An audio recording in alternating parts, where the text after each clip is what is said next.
George Zimmerman's defense team has just issued a lengthy statement responding to the president's speech. In it, among other things, they say this: "We have listened to President Obama's comments about the verdict in the Zimmerman case.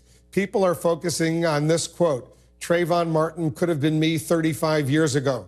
To focus on this one line misses the nuances of the president's message, which includes comments about how African Americans view the Zimmerman case in the context of the history of racial disparity in America." And then the Zimmerman defense team goes on to add, "While we acknowledge and understand the racial context of this case, we challenge people to look closely and dispassionately at the facts. We believe those who look at the facts of the case without prejudice will see that it is a clear case of self-defense, and we are certain that those who take a closer look at the kind of person George Zimmerman is, something we understand the Department of Justice is currently doing, we are confident they will find a young man with a diverse ethnic and racial background who is not a racist, a man who is, in fact, sensitive to the complex racial history of our country." Let's bring back David Webb and Van Jones. Van, your quick reaction to what we heard now from the Zimmerman defense team.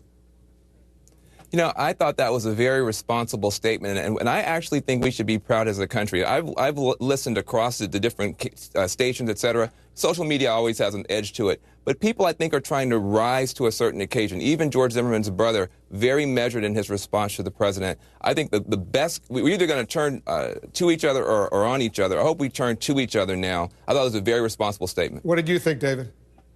I think the statement by the team is responsible. They've taken us back to what happened in the case.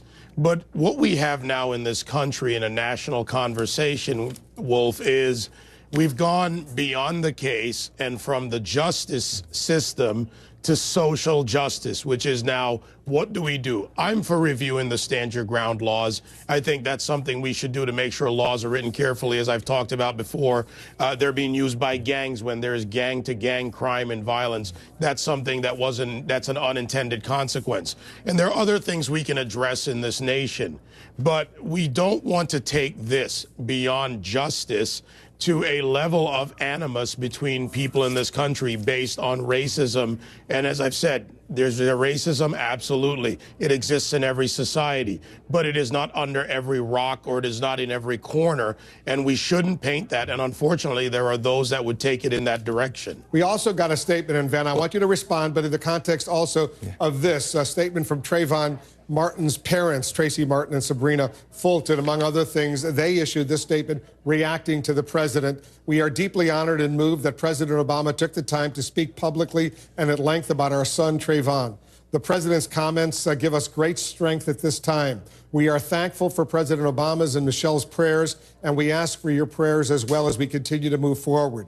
We know that the death of our son, Trayvon, the trial and the not guilty verdict have been deeply painful and difficult for many people. We know our family has become a conduit for people to talk about race in America and to try and talk about the difficult issues that we need to bring into the light in order to become a better people. What touches people is that our son, Trayvon Benjamin Martin, could have been their son. President Obama sees himself in Trayvon and identifies with him. This is a beautiful tribute to our boy. And our hearts, of course, go out to Tracy Martin and Sabrina Fulton. Now, let me get, David, your quick reaction. I think, again, we have a responsible, level statement. It was not unlike what happened after Trayvon was shot and killed, that his mother issued a very level-headed statement. They should not be the focus of the animus that goes on in this entire play or this tragedy as it plays out. They are parents who've lost their child, but it has been taken beyond that. And again, when it comes to the president weighing in on this, I'm not against the president weighing in on issues. This is a nation. He's the president of all of the United States. But when you take it, and the president was very careful to parse his words, to speak as he saw it, then we also ought to look at what he said and how it could affect certain quarters where people are dividing us. And we are one nation. What I don't like is a president who goes in, and there is a political aspect to this that I see that is a repetition of a past strategy. I don't like that. I think the president could have kept it much more out of it. Go ahead, Vin. Well, first of all, I think the president is calling for context, and I think that's very important. Look, I think, David, you're right. We are one country, and we're going to be one country. I am a ninth-generation American, but I'm the first one in my family who was born with any rights.